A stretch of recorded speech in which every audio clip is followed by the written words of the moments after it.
To support a holistic approach to service management, ITIL 4 repositions the 4 Ps of service management. Remember those people, process, products or technology, and partners or suppliers. It repositions those as the 4 dimensions of service management shown here.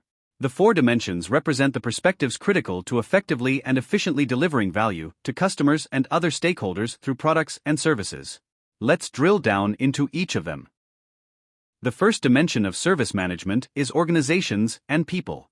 This is where we work to make sure the organization is well structured and managed, and that people's roles, responsibilities, and systems of authority and communication are well defined.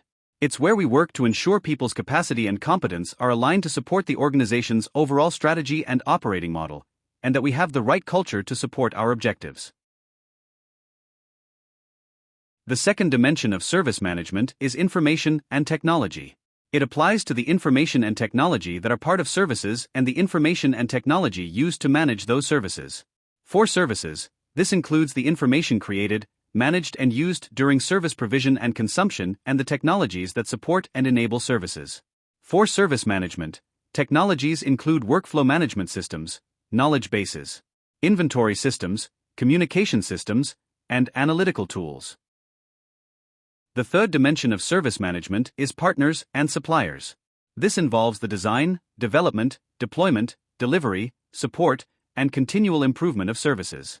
It incorporates contracts and other agreements between the organization and its partners or suppliers. The fourth dimension of service management is value streams and processes. It defines the activities, workflows, controls, and procedures needed to achieve agreed objectives.